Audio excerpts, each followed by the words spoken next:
Nellore Mypadu gate సెంటర్లోని KPR కళ్యాణ మండపంలో నిర్వహించిన కూటమి 2 ఏళ్ల నమ్మకం అభివృద్ధి సంక్షేమ విజయోత్సవ సభలో పాల్గొనడం ఆనందంగా ఉంది. గౌరవ ముఖ్యమంత్రి శ్రీ చంద్రబాబు నాయుడు గారి దూరదృష్టి, యువనేత శ్రీ నారా లోకేష్ గారి చొరవతో రాష్ట్రం అభివృద్ధి పదంలో వేగంగా ముందుకు సాగుతోంది.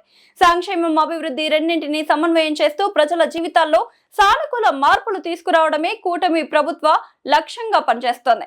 ప్రస్తుతం 65 లక్షల మంది లబ్ధిదారులకు 34,000 కోట్లతో వివిధ సంక్షేమ పథకాలు అందుతుండగా 67 లక్షల మంది విద్యార్థుల కుటుంబాలకు తల్లికి వందనం ద్వారా అండగా నిలుస్తున్నాం.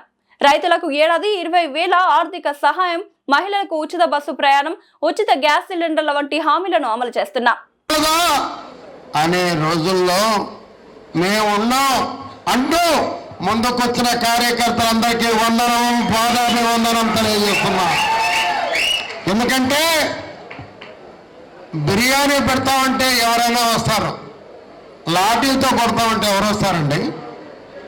ఆ లాఠీ దెబ్బలకి, పోలీసుకి భయపడకుండా ఈనాడు చంద్రబాబుని కూటమి ప్రభుత్వాన్ని అధికారానికి తెచ్చిన కార్యకర్తలారా, మీ అందరికీ మరొక్కసారి పాదాభివందనం చేస్తున్నాను. ఎందుకంటే ఆ చీకటి రోజులు నాకు బాగా తెలుసు. ఆ చీకటి రోజుల్లో బాగా వినాలి, అభివృద్ధితోటి కష్టంగా చెప్పుకోవాలి. ఆ చీకటి రోజుల్లో నా ప్రాణ స్నేహితులు సైతం నాతో వాదించిన సందర్భాలు ఉన్నాయి. ఇంకే పార్టీ రాదు, ఎందుకు ఇంకా నీకేమైనా పిచ్చా అని నన్ను అడిగారు, నన్ను మాట్లాడారు. నేను చెప్పాను, ఈ రాష్ట్రంలో తిరిగి చంద్రబాబు నాయుడు ముఖ్యమంత్రి అవుతాడు అని మాట్లాడే కొద్ది మధ్యలో నేను ఒకడిని చెప్పి మీ అందరికీ మనవి చేస్తా ఉన్నా. ఈరోజు 1 టౌన్లో అప్పుడు సీఎంగా ఉన్నాడు మధు అని, ఒక ముందు రోజు ప్రెసిడెంట్ మెడల్ అంటే భారతదేశంలో అత్యున్నతమైనటువంటి మెడల్.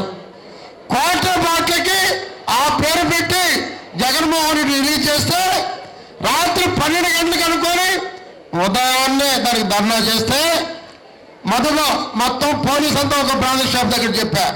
ఎటు చూసినా పోలీస్ నన్ను చేయనివ్వరు.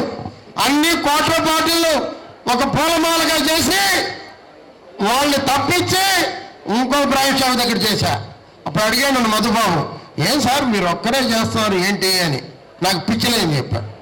ఇంకేం చెప్పేది, నా ఒక నమ్మకం ఈ పార్టీ వస్తుందని చెప్పి ఆ రోజు.